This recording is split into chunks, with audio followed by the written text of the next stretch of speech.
घंटा आध घंटा जो मंदिर में लाया, वापस आई, उसमें सत्संग शुरू हो गया।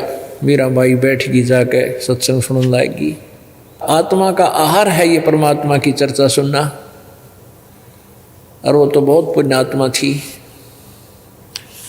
उस दिन परमात्मा कबीर जी ने सृष्टि रचना सुनाई और ब्रह्मा विष्णु महेश से ऊपर सुप्रीम पावर बताई। मीरा बाई एकदम बहुत दुखी हुई, फिर प्रश्न किया कि हे संत जी, आप जी ने ऐसे ऐसे बताया है, हमने आज तक कभी नहीं सुना, और मैं ये भी नहीं कह सकती कि साधु संत झूठ बोलते हैं, साधु संत झूठ नहीं बोला करते। परमात्मा ने कहा कि बेटी आप किसकी पूजा करते हो? तो वह कहने लगी, मीराबाई श्री कृष्ण जी मेरे इष्ट हैं और मैं उनकी पूजा करती हूँ, मेरे साथ आकर डांस करते हैं। परमात्मा कबीर जी ने कहा कि बेटी अपने कृष्ण जी तो पूछ लिए, ये देव हैं, झूठ ना बोला करते हैं। और फिर तेरी समझ में आ जाता, यहाँ आ जाइए तेरा बेड़ा पार होगा ना, वहाँ तो डले नेड होएगी, कितनी भक्ति कर ले, साधना ठीक नहीं। अब पुण्यात्माओं जो अच्छी आत्मा होती हैं, जिन कोई मार्ग पर जा रहे हैं, रास्ते जा रहे हैं कहीं पर, उसको कोई टोक देता है कि कहाँ जाना भाई, वो कह रहा मैं हिसार जाना है, और वो जा रहा है जींद की साइड में, तो वहाँ कोई इसको टोक देता है कि इधर मत जा, ये रास्ता ठीक नहीं तेरा। तो बुद्धिमान व्यक्ति चिंतित हो जाता है, वहीं रुक जाता है और फिर वेरिफिकेशन करता है, किसी और से भी पूछता है सचमुच में गलत तो नहीं जा रहा।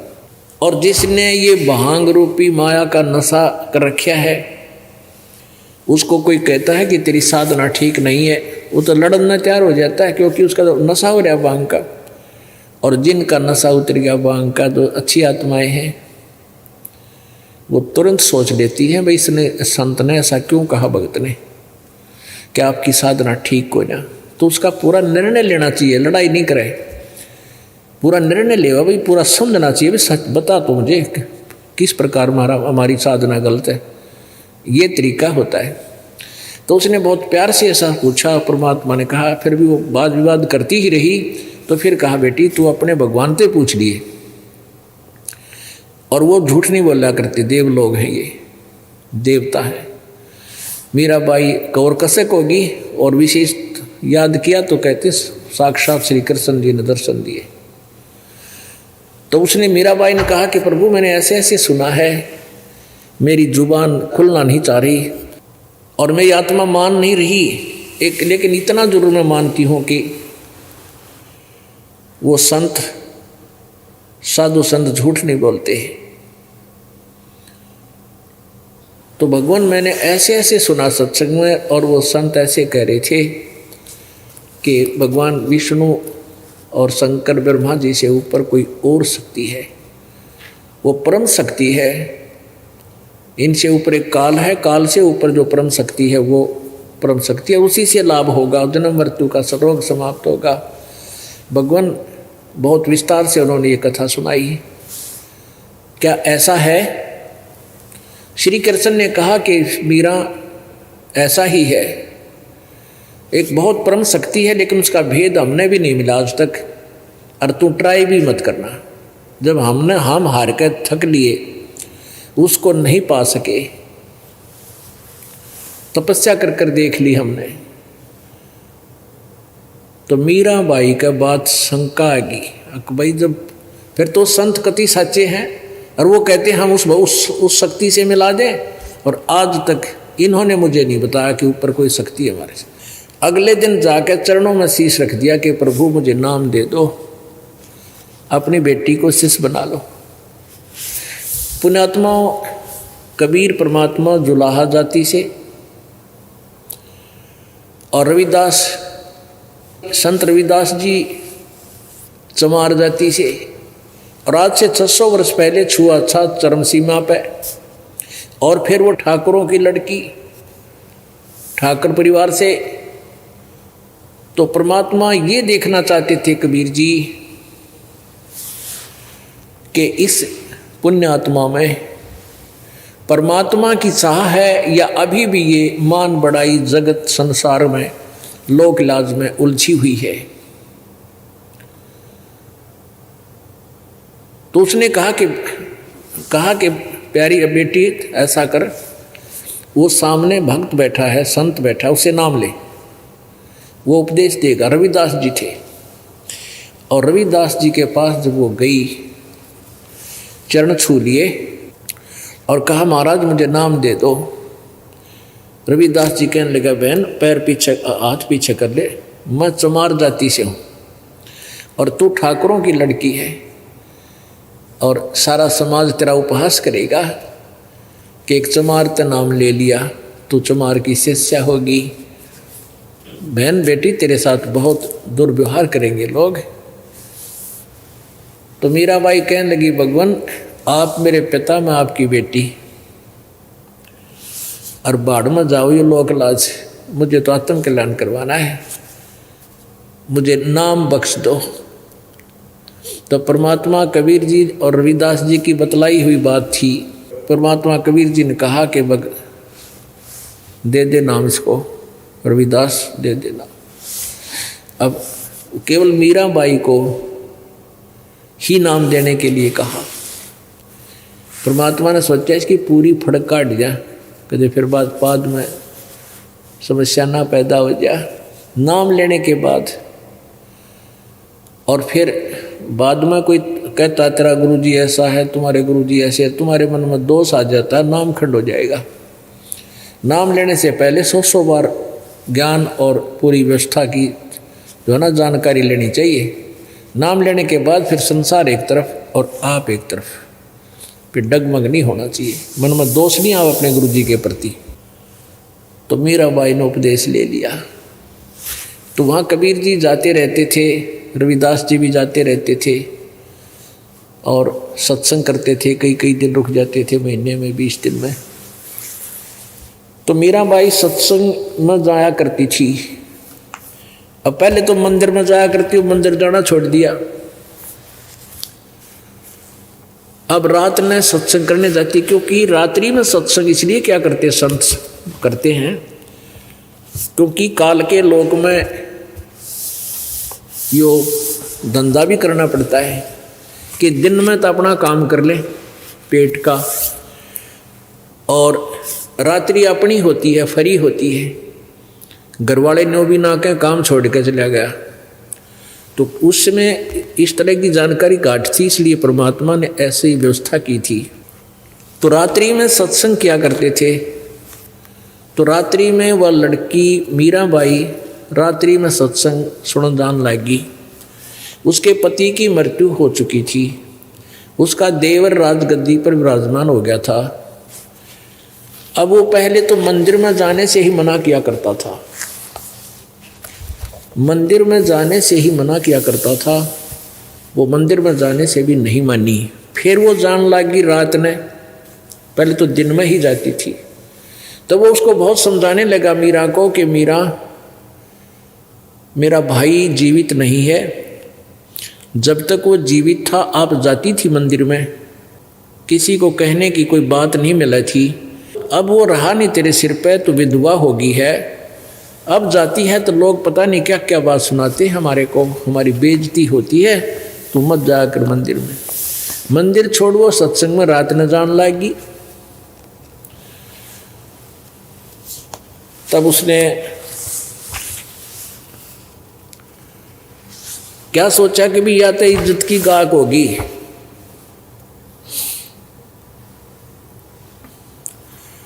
एक दिन उस क्या किया, अपने पुत्र के जन्मदिन बना लिया, अपने पुत्र का रिश्तेदार बुला लिए हैं। उधर से एक तरीका उसने सूझा, एक गार्डू से यानी सपेरे से कहा कि एक ऐसा सर्प मंगा दे, ला दे, ऐसा सर्प ला दे कि डंक मार दे मर जाए आदमी, पानी नहीं मांगे। सपेरे ने आज्ञा का पालन किया, राजा का आदेश ने बोला जी ऐसा सर्प ला दिया है, एक बार टच करते ही नो भी नहीं बता पाओगी किसने काट दिया। इतना विष है इसके अंदर। अब उसने उधर से रिश्तेदार बुला रखे और उसको एक आभूषण के गहने में, गहनों के डिब्बे में, आभूषण के बॉक्स में वो सर्प डलवा दिया और बांदी से कहा कि तू जा और ये हार दे दे। एक गहना आभूषण था, हार बहुत महंगा होता, उसके डिब्बे में, और उसको कह देना कि 1 लाख का तैयार होया है, इसने अवश्य पहन लेगी। आज मेरे बेटे का जन्मदिन है, रिश्तेदार आए हुए हैं और ये गहना, ये आभूषण नहीं पहनेगी तो लोग मेरी बेइज्जती करेंगे। नो सोचेंगे भाई की मृत्यु के बाद अपनी, यानी भाई की पत्नी का कोई ढंग से नहीं रखता, मेरी बेइज्जती ना करवा दे। और उसको सख्त हिदायत है, इसको तुरंत पहन, इसको अवश्य पहन लेगी ना धो के। अब बंदी लेकर गई थी, वह नौकरानी लेकर गई, मीरा को सारी बात से परिचित कराया कि तेरे देवर ने भेजी है, ये 1 लाख का तैयार हार है, ये गले में डालने वाला। मीराबाई ने सोची अगर देख लेते हैं खोल, कहीं तो दुखी करेगा, और मेरे लिए तो मिट्टी है यार, हार है तो भी पहन लूँगी, यो शर्मा दर्द ना करेगा मेरे। न बोली ठीक से। उन्हें खोल कर देखा, वहीं वो नौकरानी खड़ी है, उसमें बहुत सुंदर हार पाया। अकदर दे नौकरानी, मैं स्नान करके पहन लेती हूँ। स्नान करके उसने वो हार पहन लिया, कपड़े पहन के धोए धाए। उधर से उसने सोची उसके देवर ने को मरगी होगी और रिश्तेदार आए हुए हैं और उसका फिर पता लग जाएगा सब ने, सांप ने डस ली इसलिए मरगी ना, तो बाद में इसने कि मैं करूँगा, मारा मोरी करूँगा तो लोग मेरी निंदा करेंगे। अब वो वहाँ गया, उसने जाकर देखा मीराबाई एक सुंदर हार पहने बैठी है। अब वो कहता है कि तू ये हार कहाँ से लाई इतना कीमती। अब मीरा की आंखों में आंसू आ गए, कहने लगी इतना दुखी ना कर मुझको, तुझे दोष लग जाएगा, आप ही तो भेजा है आपने, ये गहना अभी इस बॉक्स में, ये अभी आपने भेजा था, अरे ऊपर से मुझे बदनाम कर रही है कि ये कहाँ से लाई तू हार। अब उसके तो पैरों तो लेके जमीन निकल गई, क्या बकवास कर रही है, इसमें ये हार हो ही नहीं सकता कि इसमें ये हार था, कहाँ इसी में हार था। मीराबाई बोली इसी में था ये आभूषण। वो बांदी बुलाई, बांदी क्या ये डिब्बा वही है तो तू लाई थी? हाँ जी वही डिब्बा है, मेरे सामने खोला था इसने और कहा था रख दे, मैंने देखा वो सुंदर हार, यही हार जो पहन रखा यही था इसमें। अब वो राणा कहता तू क्या बकवास कर रही है, सच बता। अगली सच बता रही है।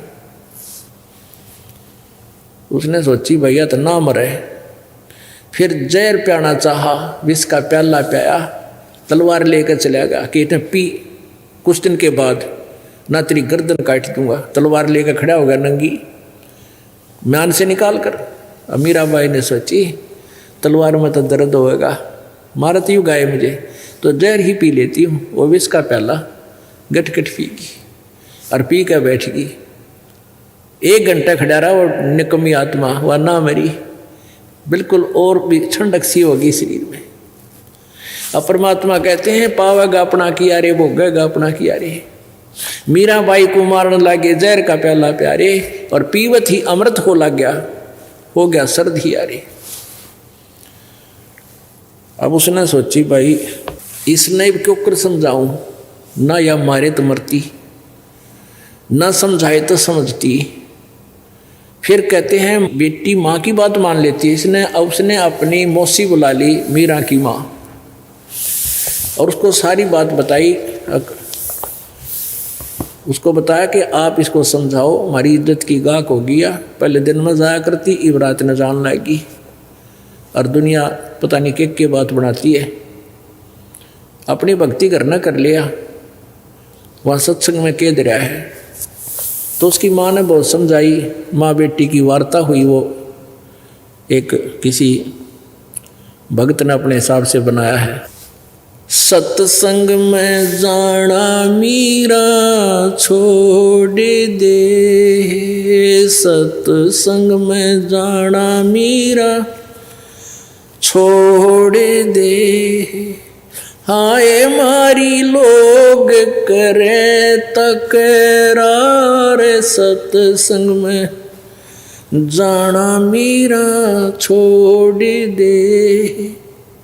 हाय मारी लोग करे तकरार, सत्संग में जाना मीरा छोड़ दे। अब मीराबाई कहती है, सत्संग में जाना मेरा ना छुटरी, सत्संग में जाना मेरा ना छुटरी। हारी चाहे जड़ के मरो संसारे, सत्संग में जाना मेरा ना छुटरी। हारी चाहे जड़ के मरो संसारे, सत्संग में जाना मेरा ना छुटरी।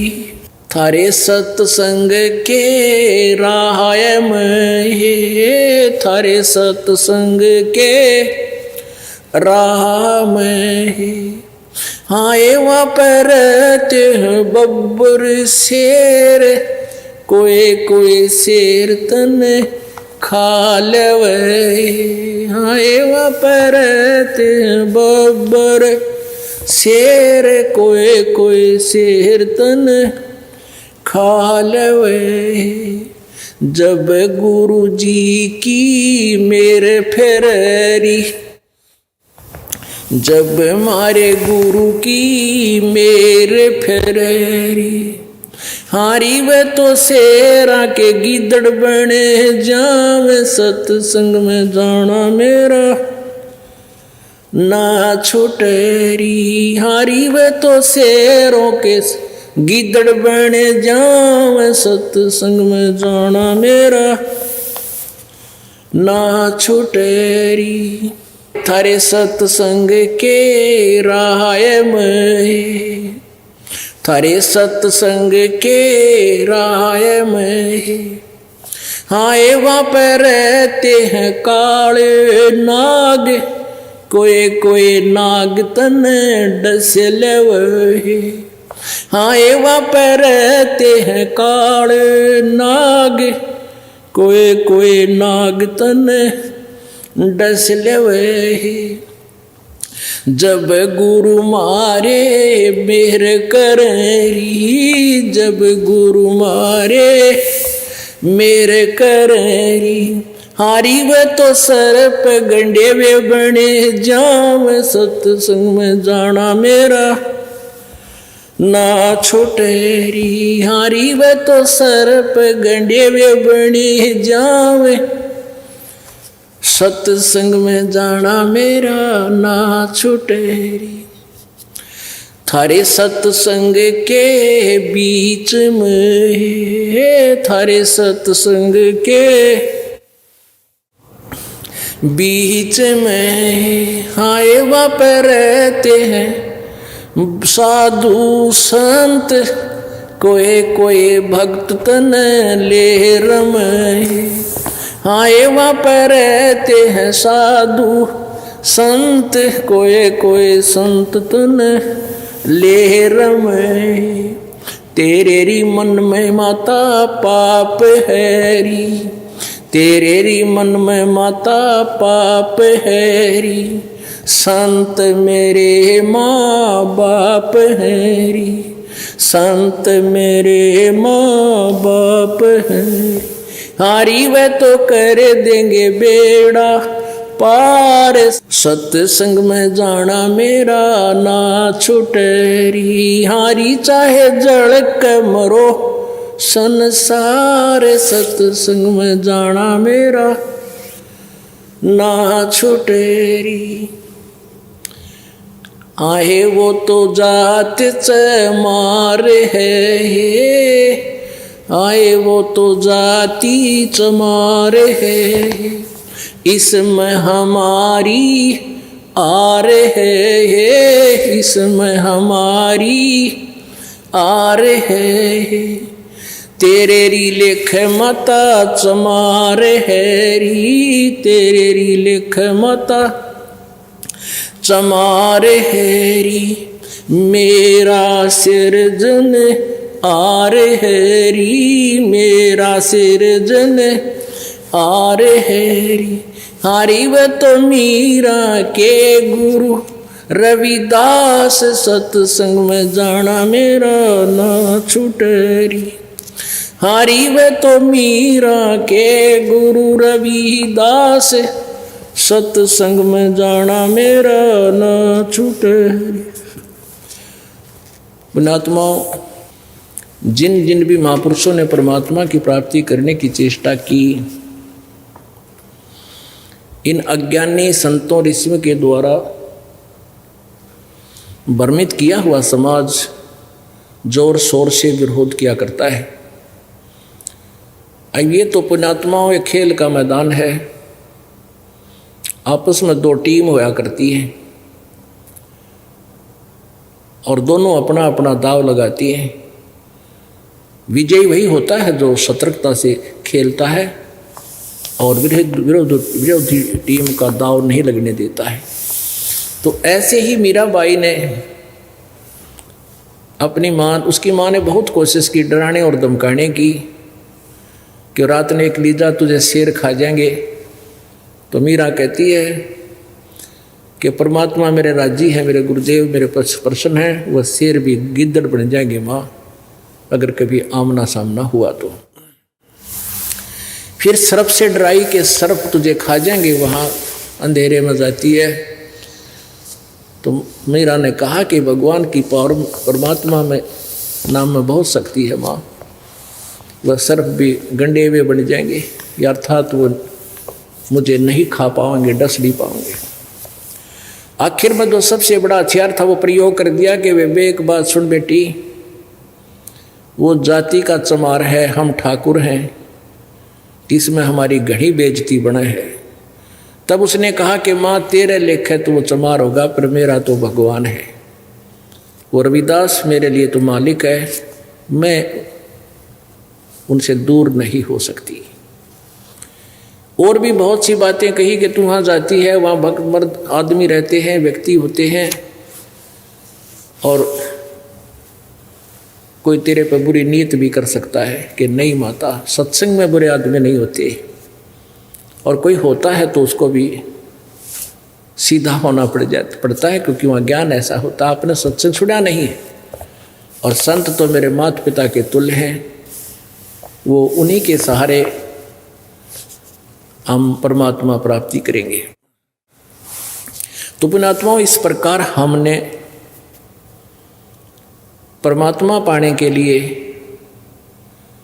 इस लोक लाज में आके अपने उद्देश्य से विचलित नहीं होना, तब आप सफल हो पाओगे। अन्यथा भाई कितनी भक्ति कर लियो, ठीक है, जैसी साधना करोगे, पुण्य करोगे, धर्म करोगे, कोई जाप मंत्र करोगे, वो तो आपको मिलेगा, लेकिन आगे नाम खंड हो जाएगा, पिछली कमाई आपकी डिपॉजिट होगी संचित कर्मों में,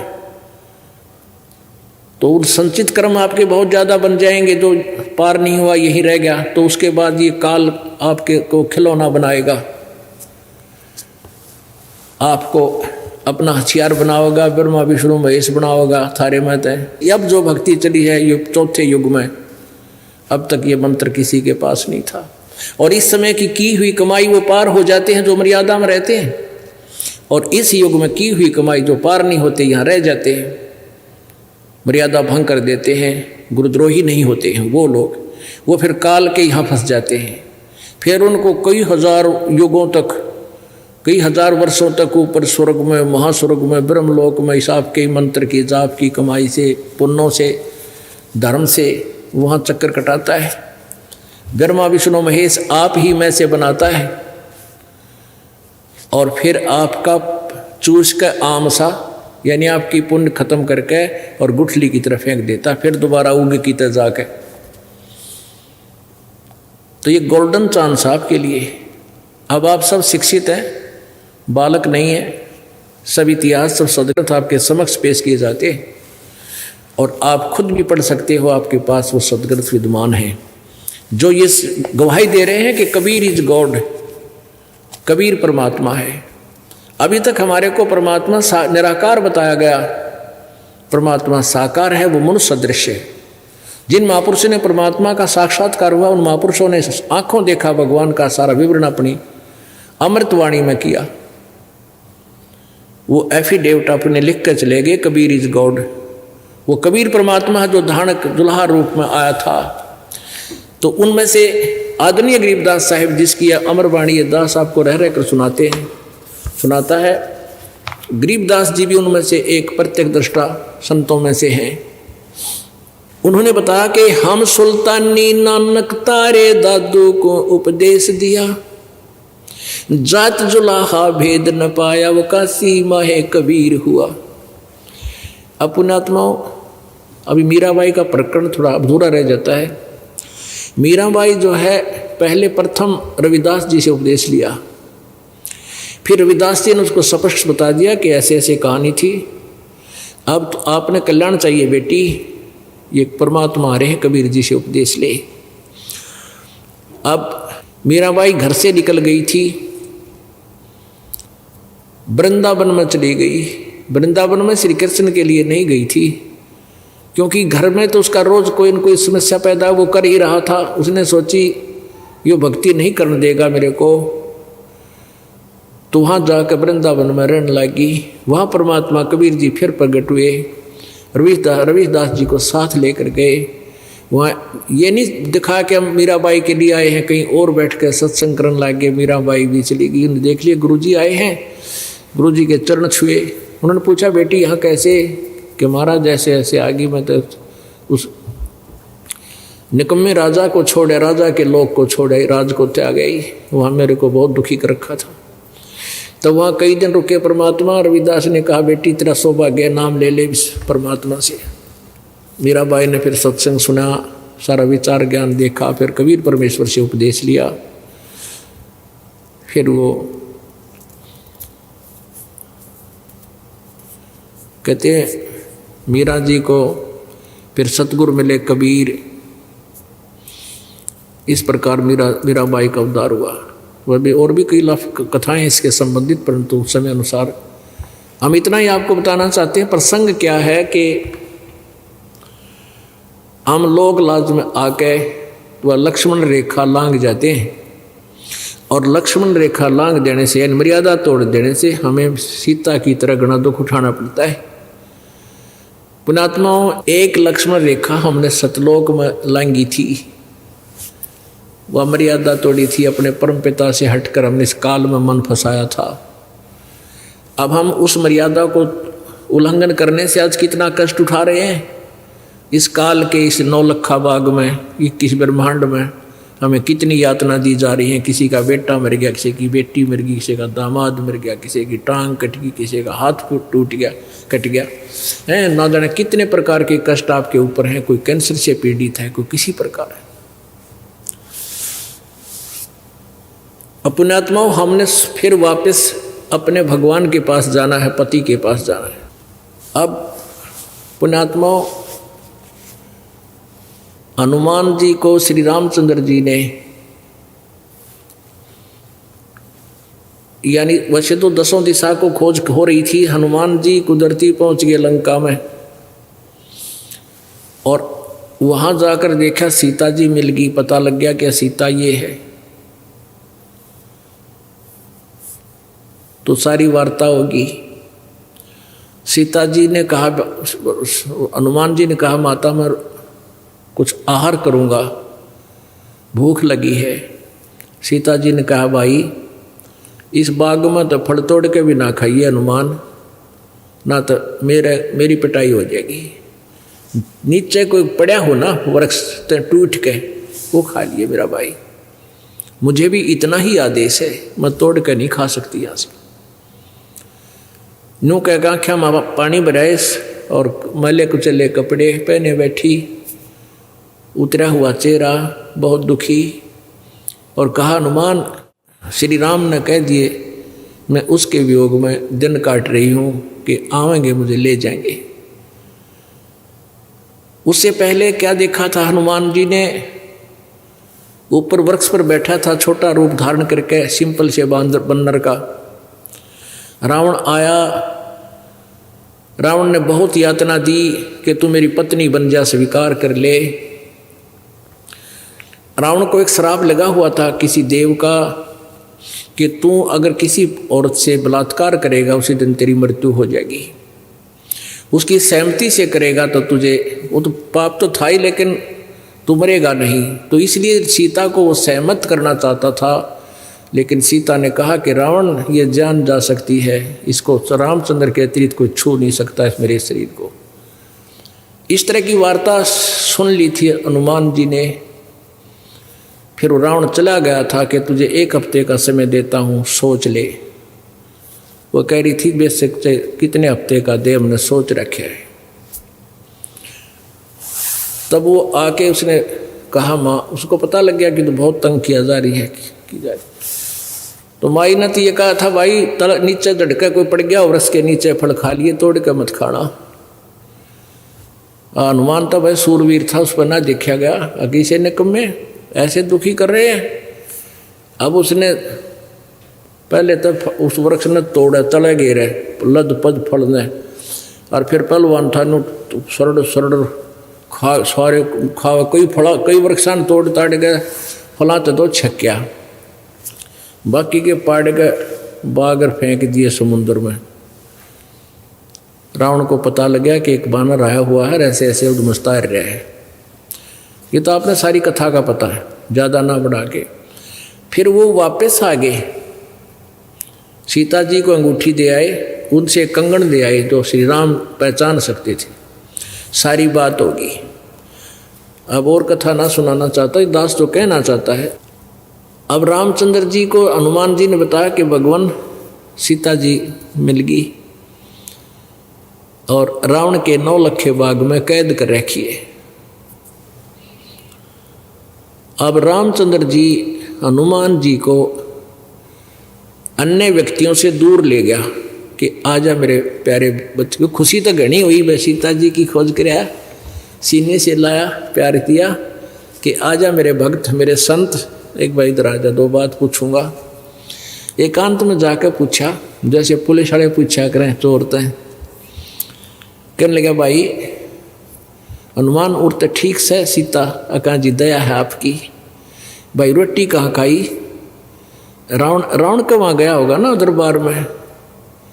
अकर नहीं भगवान, वहाँ नहीं गया। सीता लेकर गई होगी इतने वहाँ रावण के दरबार में, वहाँ खाना खा के आया होगा कि नहीं भगवान। माता ने तो ये कहा था कि यहाँ से कोई फल भी तोड़ के नहीं खाना तूने, फल भी तोड़ के खा लिया ना बेटा, भाई मन ना पीटेंगे ये, फिर मेरी पिटाई करेंगे। कोई नीचे पड़ा हो ना टूट के अपने आप, वो खा लेना। वह किसके रावण के वहाँ जाओ थी। फिर कहने लगा कि आर श्रृंगार खूब कर रखे होंगे, सुथरे कपड़े पहन रखे होंगे अच्छे बढ़िया। अक नहीं। क्या वो रावण के पास जाती थी? अक नहीं। मैंने अपनी आंखों देखा, सारी वार्ता बताई कि वो तो आपके वियोग में आपके अतिरिक्त किसी को सौंपन में भी नहीं सोचती। अपनात्माओं, यहाँ रामचंद्र जी ये देखना चाहते थे, यदि वो आस्था मेरे में रखती है तो उसने लाऊं, और जय वो रावण से ही संबंधित हो चुकी है, रावण से घुल मिल गई है, फिर क्यों दुनिया मरवाऊं? दुनिया के लाल मरेंगे वहाँ पर, फिर क्यों लाऊं उसको छुटवा के? अगर वो मेरे में 100% आस्था है तो फिर उसको, उस आत्मा को अवश्य उस काल की, उस रावण की जेल से मुक्त कराना पड़ेगा। ऐसा ही हुआ। अब पुण्यात्माओं, हम यहाँ उस काल के लोक में फंस गया के, और अभी तक हम तो अज्ञानता, मालिक को पता है कि हम अज्ञानता से इनको अपना मालिक मान बैठे थे।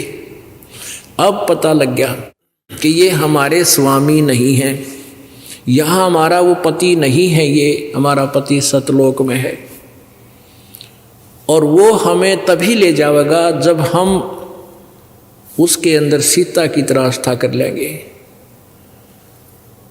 हम पति भर्ता पद से गिरे थे, हम पुनः उसी सतिथि में आ जाएंगे जैसे हम काल में आस्था इतनी कर ली थी इस ज्योति निरंजन में, हम अपने मालिक से भी विमुख हो गए थे, एक नहीं मानी उनकी। इतनी प्रबल शक्ति इसमें आस्था थी, इतनी ही प्रबल आस्था अब हमारी उस परम पिता में हो जाएगी, तब वो हमें यहाँ से लेकर जाओगा। तब इस रावण के 9 लखे बाग से हमें रावण की कैद से, इस काल की कैद से छुटवाओगा, अन्यथा बात बने को नहीं। तो पुण्यात्माओं, परमात्मा कहते हैं, अभी आपने संतों की वाणी भी सुनी है कि जो पति बरता पति तैराती, आन पुरुष नहीं भावे, बसे पी हर में सुरत प्रीतम में, नो कोई ध्यान लगावे। कि हमारी आस्था इस तरह होनी चाहिए अपने परम पिता में। जैसे लड़की का विवाह हो जाता है, फिर वो अपने मायके जाती है, महीने 2 महीने अपने पति के साथ रह के, अब वो अपने घर पे अवश्य रहती है, किसी को पता नहीं वो के मन में रखती है, उसका एक पल भी ध्यान अपने पति से नहीं हटता, वो वहाँ की सारी सीनरी उसके सामने घूमती रहती है। जो पति भरता पति से राती, आन पुरुष नहीं भावे, पति भरता के मन में दूसरा पति नहीं सुहाया कर, दूसरा पुरुष नहीं सुहावेगा। सुहाने का मतलब ये नहीं है कि वो किसी का आदर सत्कार नहीं करती पति भरता, लेकिन पति रूप में उसके मन में भी नहीं आता ये कि और कोई पति बने, यानी और कोई पुरुष में ऐसी भावना नहीं बनती। यहाँ तो इसी प्रकार कहते हैं, जो पति भरता पति से राती, यानी पति से लीन है, संबंधित है, आसक्त है, और आन पुरुष नहीं भावे। आत्मा इतना स्वभाव, जैसे कोई बीमार हो जाता है और रोटी कोई खाना चाहता है, स्वभाव भावे कोई ना, उल्टी पड़ना हो जाए, ऐसा स्वाभाविक आपका मन बनेगा। यानी इनकी यहाँ के भगवानों में as a god, as a अपना जो ना पूज्य देव नहीं आस्था बने। वो तो ये मालिक है, यहाँ के हमारा परिवार है। जैसे एक पति भरता लड़की पत्नी सह परिवार में रहती है, ज्वाइंट फैमिली में, जेठ है, जेठानी है, देवर है, देवरानी है, ननंद है, सास है और ससुर है, तो उन सबका यथोचित आदर सत्कार करती है। लेकिन जो वो पूज्य अपने पति को ही मानती है, अपने पति के स्थान पर उसका किसी में भी स्थान नहीं हो सकता, तो औरों का सत्कार करना भी कर्तव्य है उनको। यथा जैसे जेठ को बड़े भाई के तुल्य, देवर को छोटे भाई के तुल्य, जेठानी दुरानी को यथावत, सास ससुर को माता पिता के तुल्य, ननद को छोटी बड़ी को अपने हिसाब से, यानी सबका सत्कार प्यार से रहे। लेकिन जो आस्था अपने पति में वह किसी में नहीं हो, सोपन में भी, तो वो ऐसा होता पति भरता के मन में जैसे किसी ने बुखार आ गया हो और उसको कह ले खाना खा ले, उल्टी गिरन हो जा, जी परखी नहीं जा, तो ऐसा स्वभाव बनेगा आपका। तो ऐसा स्वभाव बनेगा अन्य भगवानों के प्रति आपकी आस्था कति नहीं रहेगी, मन में भी नहीं आवे, इन्हें सोच भी नहीं सकते कि इनसे मैं कुछ मांग लूँ, यानी इनसे पति वाले कर्म कर लूँ। करने का भाव है कि हम अपने मालिक परमात्मा से ही मांगे, जो मांगे, जो कुछ भी चाहें उसी से अपनी पूर्ति करें, तब हम पति भरता बनाएंगे। और फिर कहते हैं, पति भरता जमी पर जो जो धर है पावे, समर्थ झाड़ू देते हैं ना काटा लग जावे। पति भरता यानी ऐसी प्यारी आत्मा जो एक परमात्मा कबीर जी के अतिरिक्त किसी को सौंपन में भी नहीं सोचती, फिर वो अपने जीवन रूपी सफर में जब चलती है, वो समर्थ, वो पूर्ण परमात्मा, वो कबीर परमेश्वर उसके जीवन रूपी सफर में कांटों को बुहारता है, वो पाप कर्म रूपी कांटों को सब साफ करता चलता है। कहीं मेरी प्यारी आत्मा को कोई कांटा ना चुभ जा, कोई कर्म का दंड ना लग जा। कहते हैं इस प्रकार अपने परम पिता में ध्यान लगावे। बंदे जान साहेब सारबे, बंदे जान साहेब सारबे। परमात्मा यानी गरीबदास साहिब जी कह रहे हैं कि अपने कबीर परमात्मा की तो सार न समझ ले। सार मीन उसकी महिमा से परिचित हो। बंदे जान साहेब सार भी, मादर पिदर आप कादर, यहाँ ना तेरा कुल परिवार भी। जल की बूंद से जिन साज साजा, लहम दरिया नूर भी, है सकल सरबंग साहेब, देख निकट ना दूर वे। जिंद जुनी बेनमुनी, वो जागता गुरु पीर वे। उल्ट पट्टन मेर चढ़ना, लहम दरिया तीर वे। अजब साहेब है सुभानम, गो खोज दम का कीन वे। तिरकुटी के घाट चढ़कर, वहां देख ले दूरबीन वे। तिरकुटी बजा के अजब दरिया है विरहिरंबर, परमहंस पे छानवे। आब खाक ना बाद आतस, ना जमी आसमान वे।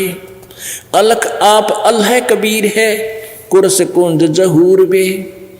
अरस ऊपर महल मालिक, दर्जल मला नूर वे।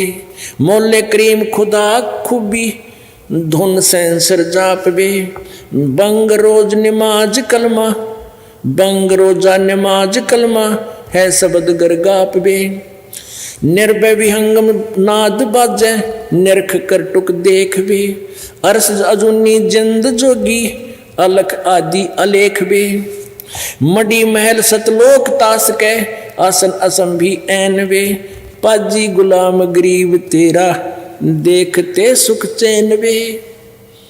अब देखो, जिनको भगवान पाना है कितनी विनम्रता गरीबदास जी हमें बता रहे हैं कि तुम्हारी आस्था ऐसी हो मालिक में। पाजी गुलाम गरीब तेरा, गरीबदास जी कहते हैं मैं पाजी हूँ, तेरा गुलाम हूँ। और वहाँ तुझे देखते ही सुख चैन वे, वहाँ देखते ही कितना आनंद आता है। बंदे तू खोज पैड़ा पकड़वे। अब इसमें ऊपर वाले मालिक ने क्या कहा है कि बंदे जान साहिब सारबे, पिदर मादर आप कादर। यहाँ तेरा नहीं कोई कुल परिवार वे, कि वही माता है। तुम्हें माता च पिता तुम्हें बंधु च सखा तुम्हें विद्या च धर्म तुम्हें सर्व मम देव देव। कि वो परमात्मा कबीर है, जिसने जल की बूंद जिन साज साजा, लहम दरिया नूर बे। है सकल सर्वंग साहिब, यानी सर्वव्यापक है वो परमात्मा, उसकी समर्थता सबके ऊपर है। और देख निकट न दूर बे, वो दूर नहीं है, उसको अपने पास समझ निकट जान। जिंद जुनी बे नमुनी, वो जागता गुरु पीर वे। उलट पटन मेर चढ़ना, लहम दरिया तीर वे। अजब साहिब है सुभानम, ओह सुभान अल्लाह, वो प्यारा भगवान, वो दयालु परमात्मा। कहते हैं अजब साहिब, वो एक निराला भगवान, साहिबन परमात्मा है। सुभानम, वो बहुत दयालु है। और खोज दम का कीन वे, यानी श्वास उश्वास से सिमरण कर, जो गुरु जी बताते हैं। तिरकुटी के घाट चढ़कर देख धर दूरबीन वे, वहाँ जाकर के फिर सतलुज। तिरकुटी बजाने के बाद आपको परमात्मा दिखाई देंगे इस दास के रूप में। फिर वहाँ आपको एक ऐसी दिव्य दृष्टि देंगे कि आपको सतलोक दिखाई देगा। फिर आप डटे ना डटोड़े, क्योंकि वहाँ भी बहुत काल का मेला भरा होगा। कोई किधर जाने वाला, जैसे एयरपोर्ट पर पहुँच जाते हैं ना सब आप अपने सामान लेके, तो वहाँ पहुँचे पाछे भी काल बोलेगा। फिर वहाँ परमात्मा आपको दूरबीन देगा, वो दूरबीन मीन दिव्य दृष्टि देगा आपको। फिर एकदम आपको सतलोक का वो नज़ारा, और फिर यहाँ का लोकंदे लोक के वहाँ के स्वर्ग पुर्ग उन्वास्था नारा, फिर सीधा आपका टारगेट वहाँ हो जाएगा। जैसे यहाँ ये छोटी ट्यूब जग रही है, वर्षा के दिनों में ये बाहर से मच्छर जुगनू ये आ जाते हैं, कीट पतंग, इनके चारों तरफ मंडराना शुरू कर देते हैं। और हम क्या करते हैं, एक हाइड्रोजन जगा देते हैं दूरी पर, फिर वो सारे इनसे हटकर वहाँ चले जाते हैं, उस ज़्यादा तेज़ रोशनी वाले पे, फिर वहाँ घूमने लग जाते हैं। तो वहाँ ऐसा होगा आपके साथ, वहाँ जाने के बाद आपको इस भक्ति के कारण आपकी विधिवत साधना और मर्यादा रहेगी गुरु जी के प्रति, जैसे आज सुबह के सत्संग बताया था। तो वहाँ जाने के बाद आपको एक दूरबीन, आपको एक दिव्य दृष्टि मिलेगी। फिर वहाँ आप गुरु जी के साथ चलोगे, लेकिन वो दिव्य दृष्टि से वो देख लोगे कि ये कुछ भी कोई ना, वो बहुत बढ़िया लोग है, वहाँ चलेंगे। तो वो आस्था फिर रास्ते में भी आप गड़बड़ कर जाओगे जब गुरु जी के साथ नहीं रहे। तो गुरु जी का बीच में कनेक्शन आपने काट लिया, किसी भी कारण से आप दूर हो गए और भक्ति भी कर रहे हो, 100 जन्म लाख जन्म भी पार नहीं हो सकते, यह भूल मत करना। तो इस प्रकार हमने आखिरी श्वास तक अपने गुरुदेव के प्रति परमात्मा के तुल आस्था रखनी पड़ेगी, और वो नाजुक नाता, कोमल नाता बना कर रखना पड़ेगा। कहते सतगुर के दरबार में मेरी थर थर कांपे देह, ना जानो किसी काम से मारा टूट न जावे ने, किसी बात से। कहते सतगुर के दरबार में नो थर थर कांपे देह, ना जाने किसी बात पर मारा टूट ना जावे ने, किसी बात पर प्रेम ना कम हो जा, सारी ये बात बिगड़ जाएगी। और ये नाता ही प्रेम का है। आस्था बननी चाहिए अपने गुरुदेव में। गुरुदेव भगवान नहीं है, ये दास को पता है मेरी क्या औकात है, लेकिन आप जी ने इस दास को एज ए गॉड ट्रीट करना पड़ेगा।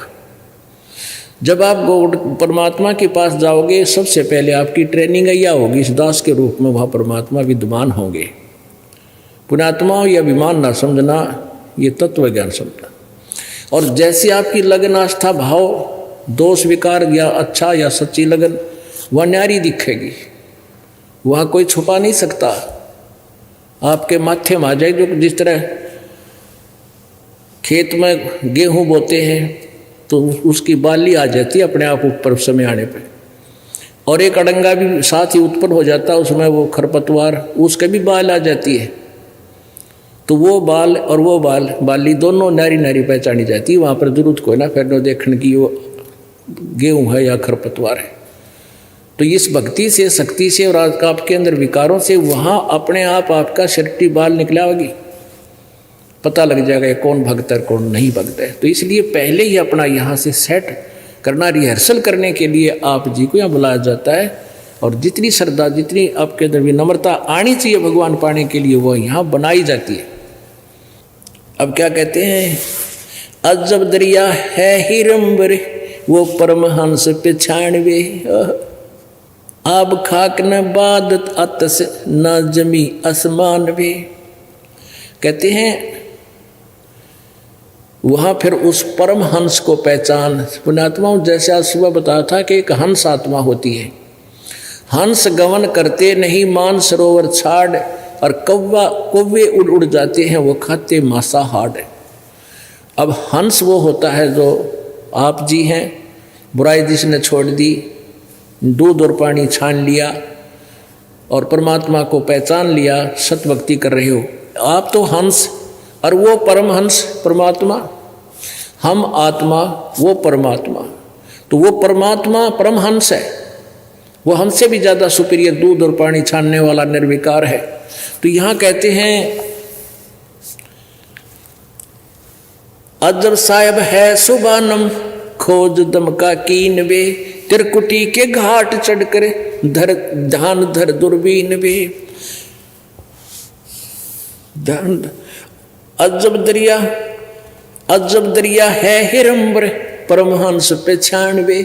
परमहंस को पहचान, उस परमात्मा को पहचान, उस पूर्ण ब्रह्म को पहचान। आप खाक ना बादतास के ना जमी आसमान वे, अलख आप अलह कबीर है कुर्स कुंज जहूर वे, अरस ऊपर महल मालिक दर जलमला नूर वे। झिलमिल नूर है उस परम पिता का। अब परमात्मा कहते हैं सुखदेव ने 84 भुगती बना पजावे खरवो, और तेरी क्या बुनियाद प्राणी तू पेंडा पंथ पकड़वो।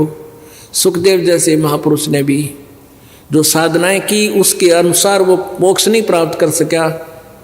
84 लाख योनियां में कष्ट उठाया। फिर गधे, सबसे खतरनाक गधे की योनि, कहते पजावा पे वो भी खर बना, गधा बना। सुखदेव ने 84 भुगती बना, पजावे खर वो, और तेरी क्या बुनियाद पुरानी, तू पेंडा पंथ पकड़ वो। अब कहाँ से प्रारंभ किया था कि जो साधना करते हैं गलत करते हैं वो भी व्यर्थ है। जैसे आपको कथा सुनाई, उस परिवार के अंदर कितनी खुशी थी, पूर्व जन्म की थी, पिछले जन्म का इन्वर्टर चार्ज था। जब वो डिस्चार्ज हुई बैटरी, सारा कैर टूट गया। किस पे? 2 परिवारों की कथा सुनाई थी। दोनों ही शास्त्र विरुद्ध साधना कर रहे थे और दोनों का एक का तो पूरा परिवार विनाश को प्राप्त हुआ। वो तो राम नाम को सुनना ही नहीं चाहता था। दूसरे साधना भी कर रहे थे। एक जज था, एक लड़का फाइनेंसर था, घर में सारी मौज थी, पत्नी पुत्र वधू जो है वो भी जज लगी हुई थी। दोनों पुत्र मर गए, वह पुत्र वधू भी गई छोड़ के, कैर टूट गया सिर पे। तो परमात्मा यहाँ कहते हैं सुखदेव ने 84 भुगती बना, पजावे खर वो, और तेरी क्या बुनियाद पुरानी, तू पेंडा पंथ पकड़ वो। कौन सा पंथ? उस कबीर परमेश्वर वाला पंथ, यानी सत साधना पूर्ण संत से लेकर सत भक्ति करके अपना पीछा छुटवा ले। तेरी क्या औकात है, तू बगैर सतगुरु के पार हो सकेगा। बोलो सतगुरुदेव। परम पिता परमात्मा पूर्ण ब्रह्म सर्व सृष्टि रचनहार कबीर साहेब, कबीर देव, अल्लाहु अकबर, ये वही परमात्मा है जो लगभग 600 वर्ष पूर्व काशी शहर में 120 वर्ष तक एक जुलाहे की भूमिका करके, एक जुलाहे का जीवन की लीला करके सहशरीर आए थे, सहशरीर चले गए थे। वो परमात्मा अपने ही रहस्य को आप ही बताने के लिए यहाँ आए। वो परमात्मा चारों युगों में आते हैं और चारों युगों में अपनी प्यारी आत्माओं को अपने निज घर की खबर वो खुद देकर जाते हैं, स्वयं ही आते। लेकिन हम काल के एजेंटों के द्वारा इतने भ्रमित कर दिए जाते हैं कि हम अपने भगवान को पहचानने में गलती कर जाते हैं, और जिस कारण से हम युगों युगों से काल के मजदूर बने हुए पूरे जीवन में हम अपने रोजी रोटी और पेट के लिए ही प्रयत्न करके मर जाते, और ये भी पूरा नहीं हो पाता। फिर इसके अतिरिक्त अन्य पीड़ाएं बहुत है, शरीर में कष्ट है, मानसिक परेशानियां हैं, वो रात दिन कचोटती रहती हैं। इतने महान दुख को सहते हुए हम यहाँ काल के जाल में रहने के लिए विवश है,